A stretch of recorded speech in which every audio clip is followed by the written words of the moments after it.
Big control here. And I'm in control of the world here for the next 45 minutes. By God, I'm running it. Bring it up there, Big. So you're okay. You're safe. You're safe. May I quote here for a moment here? Somebody sent me this note here from a Russian writer, Solzhenitsyn. It says, I threw a rotten log into the fire without noticing that it was alive with ants. The log began to crackle. The ants came tumbling out and scurried around in desperation. They ran along the top and writhed as they were scorched by the flames. I gripped the log and rolled it to one side. Many of the ants then managed to escape into the sand or the pine needles, but strangely enough, they did not run away from the fire. They had no sooner overcome their terror than they turned, circled, and some kind of force drew them back to their forsaken homeland. There were many who climbed back onto the burning log, ran about on it, and perished there. Well, all I got to say is he's talking about ants. You remember when they used to consider ants very intelligent creatures? When you were in school, they'd have this ant city. Did you ever have an ant town, an ant city? That's with the little glass thing. It says, look, they have everything going there. They're much more organized than we are. And, they used to study a whole big thing about the ant population. And it was considered, it was believed firmly that ants were intelligent. No cockroach would do that. Let me tell you, the cockroach is smarter than that. I mean, if you set a cockroach's house on fire, he's going to split and he ain't coming back. He'll outlive you by many, many eons and generations. But that's all part of existence. You have to accept the bitter with the better. You got to accept the butter with the bitter. Yeah. Who used to say that? You have to accept the butter with the bitter, or the butter with the better. Who used to say that? That's right. Well, let's get a couple of these commercials out of the way before we go any further here. It's a nice quiet night. I'll be damned. I didn't invent it. Yeah. Speaking of the madness, this is why I like the summertime, because the true nature of man comes out. And any time people come around and tell me that man is basically a peaceful creature, that basically he's a beautiful creature, and it's only evil society that changes him, I question this strongly. Having been around several men in my time, and that means women too. When I say men, I'm meaning it in the capitalized sense. Man. Womankind, humankind, however you prefer to say it. Oh, yes. Yes, I heard, and speaking of humankind, I heard a lady the other day very angrily being interviewed on television talking about how basically much more civilized women were than men. I wonder if she's ever seen a fight between women. Have you? Well. Boy, they're pretty... Whee! Yeah, they play for keeps. Yes, indeed. And there ain't no rules. That's one thing that man has in his battling. He generally creates rules, even though he may not live by them. He pretends he's got them, which I suppose is part of civilization, too, to pretend you have rules and then go out and bust them. But, one of the great educational moments of my life came. You don't mind if I talk about something that could be very disturbing to many of you. Great educational part of my life. And many of them came in the summertime. Now, I'm telling you this only as an allegory, only as a means to illustrate a point. So don't get confused. Shep has no involvement whatsoever in the past or nostalgia, any more than you have, which is minimal, I hope. I mean, anybody who sits around and lives in the past has got problems, I think. Now, that doesn't mean that you shouldn't have an interest in the past, but to live in it is really sad. But I'm couple of semesters back, I was back in my hometown. You know, do you ever go back to your hometown? It's a very educational experience. Well, no, mine hasn't changed much. I would like to say it's all changed. It has not. See, it would be better if it did. I would be the first to applaud if it changed. No, I'm serious. It has not changed. The same dildocks are sitting around looking the same dumb way as they always looked, and saying the same dumb things, and the steel mills are squirting that same smoke up in the air, and the blast furnace dust is still drifting down on the same used car lots. This changes about as much as Grand Canyon changes. It just is out there. And I drive along this the big main industrial street.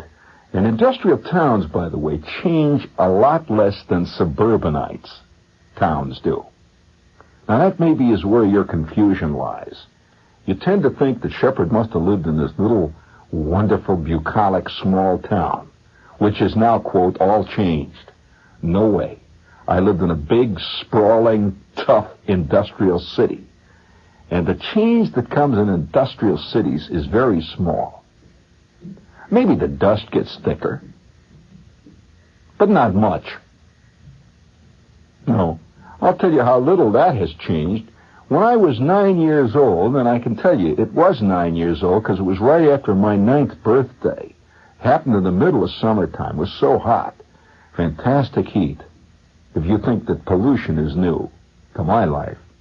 9 years old, when all of a sudden you could hear thousands of sirens all around us. See, of course, in our hometown, the town that I lived in, and by the way, many millions of people still do live in, the town was laced with refineries. I mean, Shell, Phillips 66, Gulf Petroleum, they were all there. See, big refineries.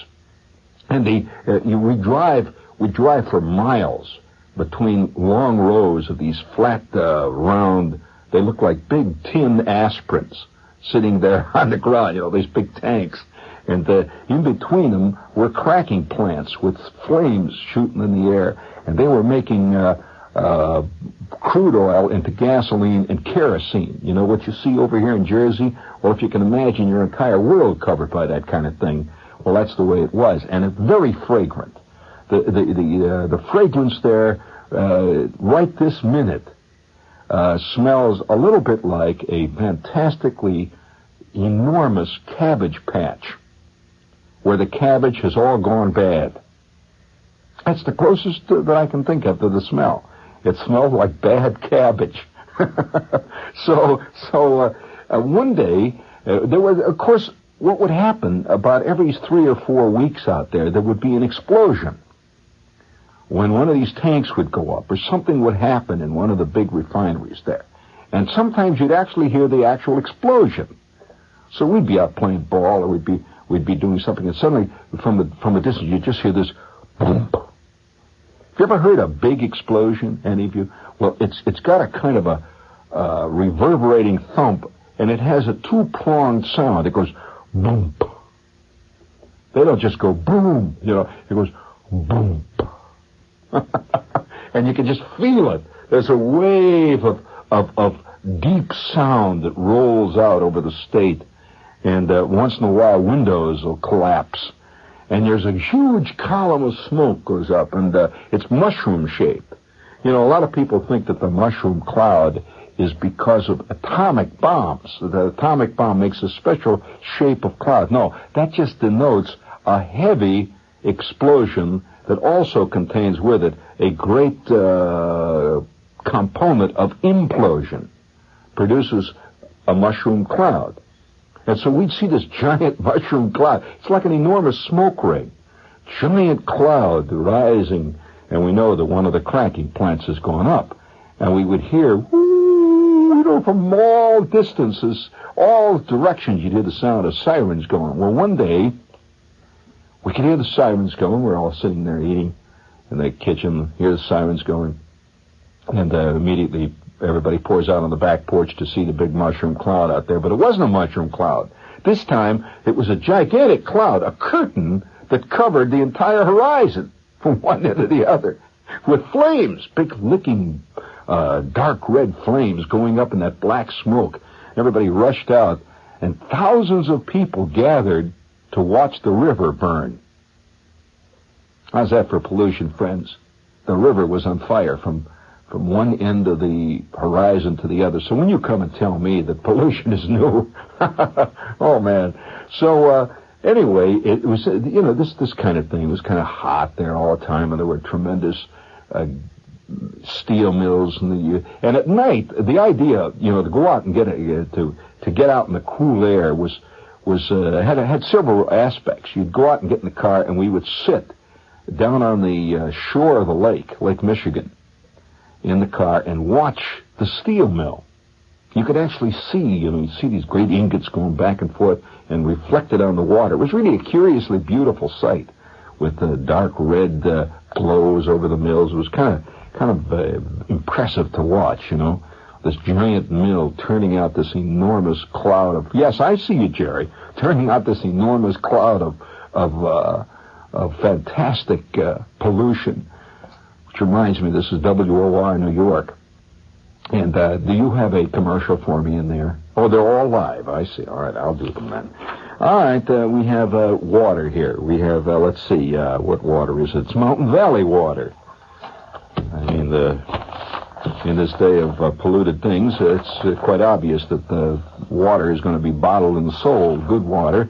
And we have one of the greatest waters in the world here in America, Mountain Valley water. Look at the record. It's the only water popular across the nation, the only one that you can get coast to coast. It's the first water to merit 100 years of continuous popularity, and it's from the natural spring in Hot Springs, Arkansas. Mountain Valley water.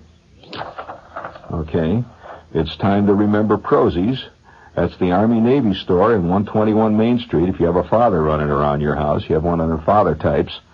In Hackensack and its companion store. They have a lot of stuff there. The Men and Boys at 35 Ridge Road in North Arlington. It's a specialist there, Prozie's is. Sports apparel, camping equipment, work clothes, all that stuff.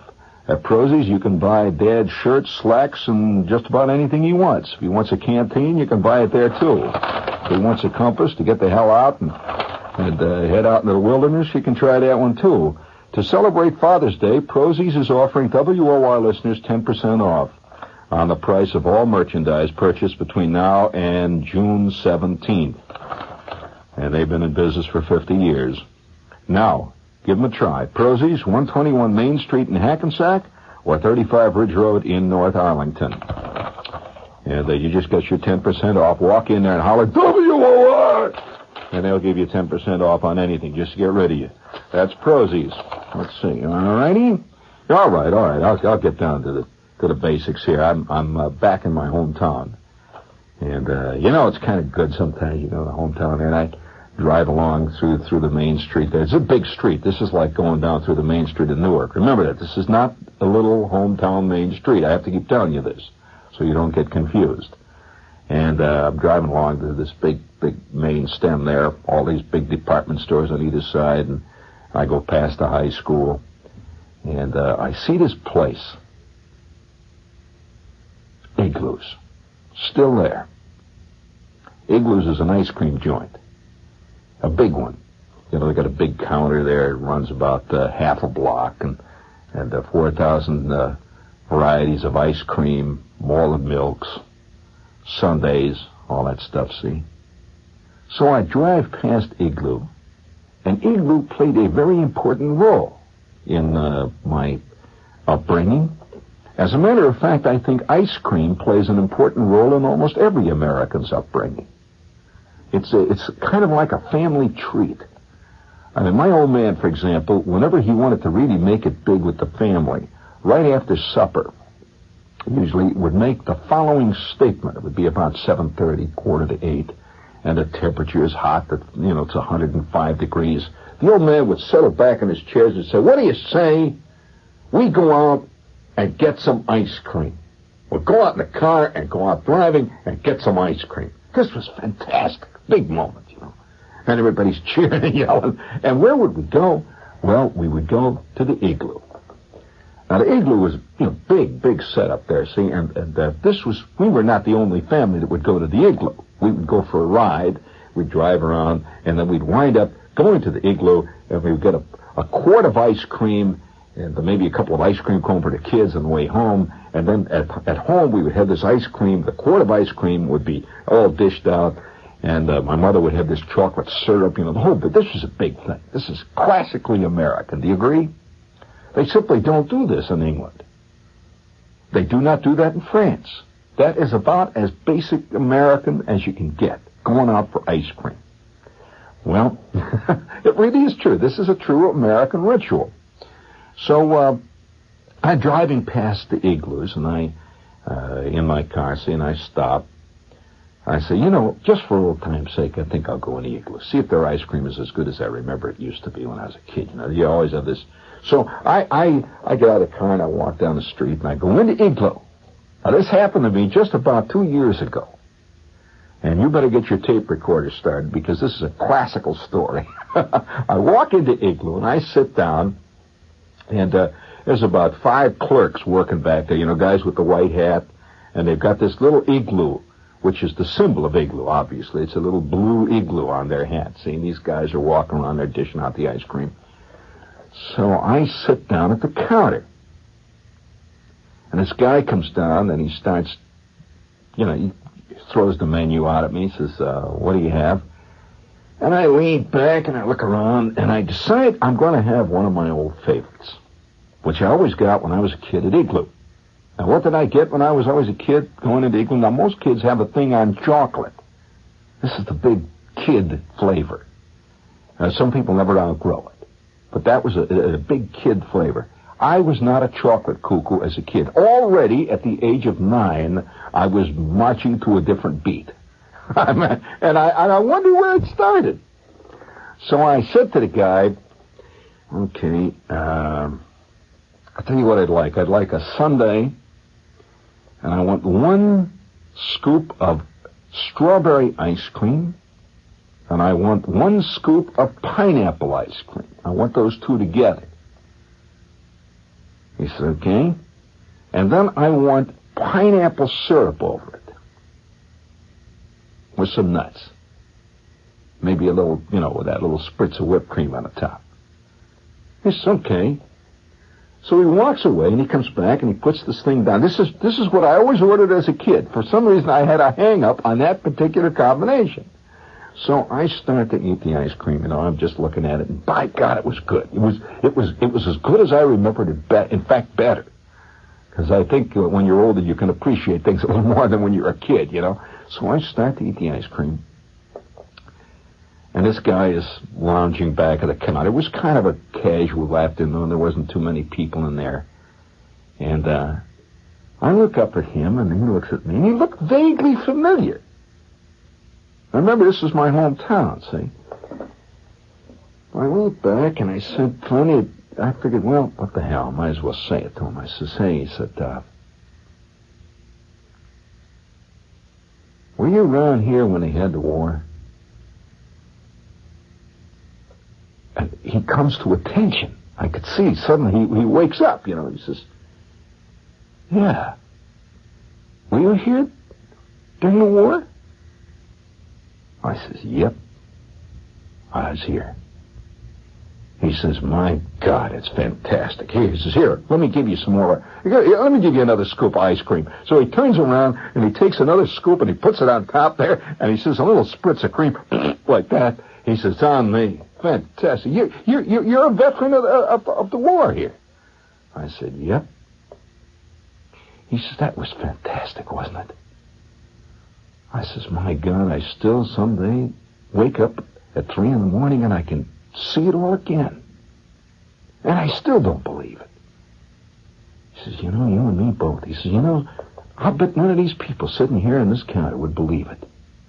So, you're the first one that's come in a long time that was, actually was there during it. I said, you better believe it, man. I was right here. And he says, do you remember that place? I says, I do. And we sat there and we started to reminisce about the war. Now, I'm not going to talk about it isn't the war you think. You think it's the war, don't you? When you walk into igloos and you mention the war, you are not talking about the Hitler War. You're not talking about the Nazis. You're not talking about the Yalu River. You're not talking about Vietnam. You're talking about the war. And you're listening to a veteran of that war. There are some of us who remember it, who are actually there. Now, a lot of other people pretend they were there. I'll tell you this, like every great historical event, there are millions of people who later on claimed they were right on hand. Now, I would probably guess, right now, I would guess that there must be at least 74 million people who claim they were listening to the New York Giants football game the day that the Japanese bombed Pearl Harbor, and they heard the broadcast. Bunk. Absolutely bunkaroony. That the statistics don't bear it out. In fact, the ratings on that particular Giant game were very low, and there are statistics to prove it. But a lot of people believe they were there. Many people believe they were listening to Uncle Don the day that he said his famous thing when he thought the microphone was off. Well, they've come to convince themselves that they really believe it. So I'm not here to argue with your lack of perspective, historical or otherwise. But I'm telling you that I was actually there during the war. And I'll never forget it. It taught me so much about mankind. Now, how did the war occur? Well, one afternoon, a vacant store opened up across the street from Igloo. And this was in the middle of summer. And it was one of the hottest summers that we ever had out there. In fact, it's still legendary. You know, one of those kind of summers that they have out in the Great Plains states when for maybe 3 or 4 or 5 weeks the temperature never drops below 95, and that's at night. And during the day, it hovers between 100, maybe 103, 104, and it goes day after day after day after day after day after day. And the people, it was really, really hot. And the humidity is about 90%. And the mosquitoes are really flourishing. Man, I'll tell you, they love hot weather. You know, mosquitoes really dig hot weather. And so people would go out to the beach, and people would get in their cars every night and drive around. And they'd go down to the igloo and buy ice cream. And the temperature kept up there, roaring around 90 degrees, even at 2 o'clock in the morning. Well, suddenly, without warning, ads began to appear in the paper that a new place was opening up across the street from Igloo, and they advertised it that way. A tremendous full-page ad opened up, and it said, Borden's opening up the Ice Cream Palace. And then underneath it says, directly across from Igloo's. Big specials. Come in and try our fantastic ice cream at enormous savings. Well, now, Igloo, for years, had been it. I mean, that was it. That was the ice cream joint in town. And here, across the street from Igloo's, this outfit had bought this store, or had taken it over, a big store, and they had built, in secrecy apparently, they had built this tremendous ice cream parlor right directly across. And they had a big ad in the paper one day later that says, clip out this coupon. Anybody with a coupon gets a double-dipped ice cream cone for 12 cents. Any flavor. Come on in. Well, there will be favors for the ladies. There will be souvenirs for the kids. Try our new ice cream, our spectacular new ice cream bar. Well, now, I'll point out to you the 20 cents at Igloo's. Now, that's, 10 cents a dip. Now, by today's standards, that's fairly cheap. But, this is the standard double-dipped ice cream cone that everybody went down to get. And it was a big deal. And the Igloo's ice cream cone was legendary. You know, like there's always a legendary place in town. Like it's absolutely legendary. Everyone said, oh, the best ice cream you got on the Igloo's, get this double dipped. Well, it was on a Wednesday. And so my old man comes home from work. You know, this Borden's place was opening. The old man comes home from work, and he says, after supper, he says, what do you say we go down to try that new ice cream place? Well, of course, everybody's cheering. The temperature's 105 degrees. And we go out and get in the car. My mother's got the coupons clipped out of the paper. And we drive around a little while. You know, this place supposed to be open till midnight, so we're getting a little cool. So we drive around out by the beach, and we finally make our usual drive back around town, and we head in towards where the Igloo's and the new Borden's joint was. Well, we drive up, and you could not believe it. There was a lot. It was 105 degrees, by the way, that night. There was a line of people coming out of this new ice cream joint that would have stretched from here to Trenton and back again. Thousands of people are all standing out, waiting in line. And so we park the car, and we get out, and here are the people coming out, and they've got ice cream cones. Boy, you see these guys, fantastic, giant ice cream cones. We never saw an ice cream cone that big. They were turning on ice cream cones that made the Igloo ice cream cone look like greasy kid stuff. They were really turning giants. And you see these guys coming out, and old ladies and men and kids are coming out of this place with enormous ice cream cones. And, of course, the line stretches for blocks. Well, we park the car, and we get out, and we get in the line there. And it's hot, and the people are shuffling forward. And across the street, we could see it. Across the street is Igloo. Not a soul in it. Igloo had been the Mecca. And there's just nobody. Absolutely not a soul. And you see about 10 clerks standing around there looking out. You know, they're looking across the street. Directly across the street, see. And Mr. Leggett, who was the manager of the Igloo joint, and I knew Mr. Leggett's kid, Johnny, see.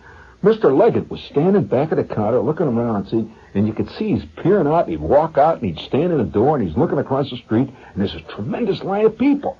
All of his erstwhile friends are now standing in line over there at the Borden joint. Well, right before my eyes, suddenly, Leggett pops out of this store, and he's got a bucket with a paintbrush. And he paints on the window, gigantic thing, double dip ice cream cone, tonight only 10 cents. Well, there was a pregnant pause, and the crowd now is lined up to get 12-cent ice cream cones. And Mr. Leggett has just put a big sign out that says 10-cent double dip giant cones. Well, at first, they stayed in line because they'd been waiting in line for about a half an hour, and then they began to peel off. The first group went over, and just like that, it caught the crowd. And this tremendous crowd of people, temperature 105 degrees, just roared across the street. They're running like hell. You could see shoes falling off. The people roared across the street, and now there's an enormous line of people standing in front of the Igloo.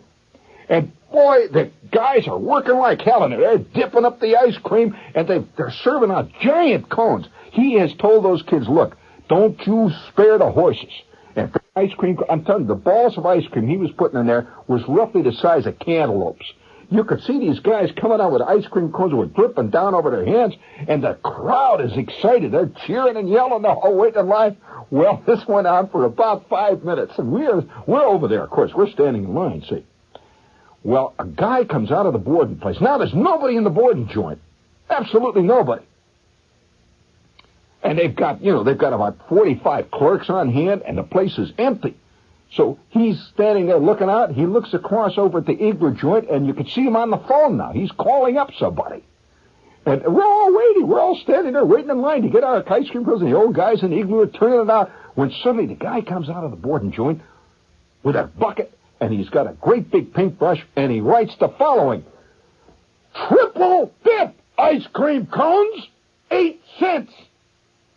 Giant triple dip cones, tonight only. Well, there is a pregnant pause. And I mean it was pregnant. Nobody in recorded history had ever seen a triple dip ice cream cone go for 8 cents. We were waiting in line now to get double dip cones for a dime. Triple dip for 8 cents. And you could hear the crowd. You hear this tremendous, great roar. And they roar across the street. And they rush right directly across like a gigantic snake. It just roared across the street. Now there's an enormous line standing in front of the Borden joint. And those guys are turning them ice cream cones out. The people are cheering and yelling. And it was just like infectious. And you can hear people now are coming from all around this town because the word has gotten out.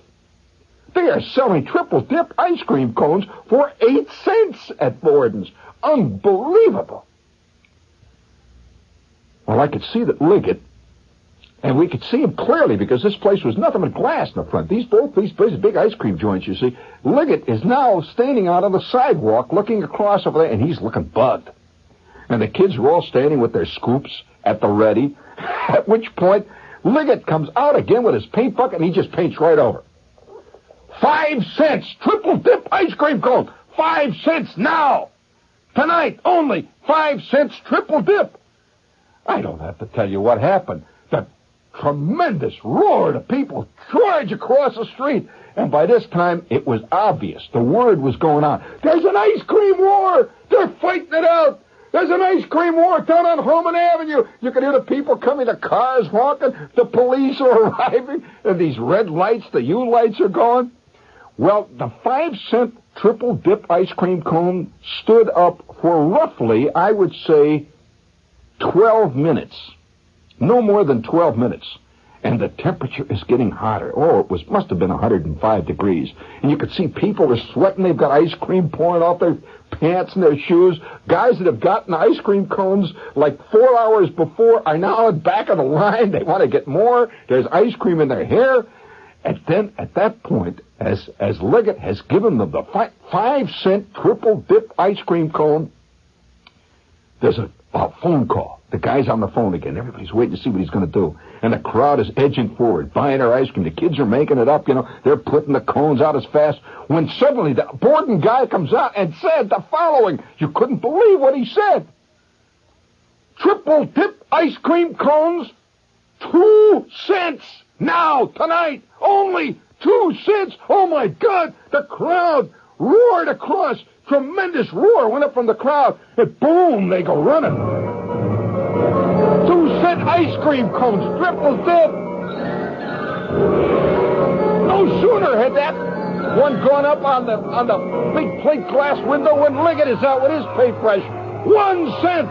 Triple dip ice cream cones, 1 cent. And the crowd roared back again. You can see little old ladies are screaming and falling, and guys are running over them. Cars are turning over. Policemen are coming from thousands of miles away. There must have been at least, at this point, 25,000 people running back and forth the streets. The Borden guy's on the phone. He's back out with his paintbrush. What's he writing? Triple dip ice cream cones, free. Tonight only, free. The crowds roared. They're rushing across over to get triple dip ice cream cones free. By this time, all of Gary is emptied out. Guys are coming down from Chicago to get in on this thing. People are being clubbed on the head by the cops. They're fighting and yelling. Little old ladies are got 35 ice cream cones. They're carrying them like giant bunches out of the igloo. And out of the Borden joint, Liggett comes running out, and he writes, 1 quart of ice cream, 1 quart of ice cream, 3 cents. Well, that was even better than free. The crowd rushes over again. And then we began to hear the sirens coming. Sirens are coming from the distance. And within 5 minutes, the police have cleared the street. Borden's closed down by order of the police. Igloos is closed. And the cars drifted out of the midsection of the town. People covered with ice cream. I had ice cream cones all over my pants, my knees, ice cream in my hair.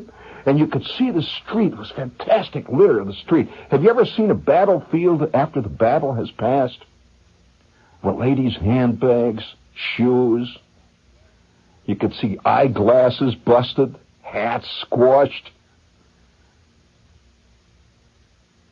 But that night, hardly anybody slept. The Great Ice Cream War. And it passed into legend. And a couple of months later, the Borden joint closed up. They never made it. Leggett hung it out, and Igloo's remains there to this day. And of course, like all great battles, like the Battle of Troy, the Siege of Ithaca, the great battles, Iwo Jima, this became kind of part of the legend. And people talk about it, back and forth. And now there are a few of us who were actually there. And I sat with that guy that day in Igloo. And he says, I was a kid then. He said, you was a kid then too, right? I said, yeah. He says, my God, did you see that old lady that came up with a shopping bag? A shopping bag full of ice cream cones? I said, I sure did. He says, nobody'd believe it now, would they? I says, no, they wouldn't. But you and I know. It was like two veterans meeting after the siege of Troy, Nobody would believe about that damn Trojan horse unless they were there and saw it. He says, here, have another scoop. I says, put her there, veteran. He says, put her there, veteran. There ain't many of us that were actually on hand. He says, did you see that funny look on Leggett's face when he put up the sign that said free? I says, yeah. I said, you ever talk to him about it? He says, Leggett never will discuss it. He won't discuss it. But once in a while, somebody comes in and mentions the Great War. We usually buy him a cone. So, when the old veterans come in and they remember the war, we like to make them feel at home. They're still part of the life that we all know. And so the saga of the Great Ice Cream War passes into American history, part and parcel, with Bunker Hill and other great battles that occurred on the road to freedom.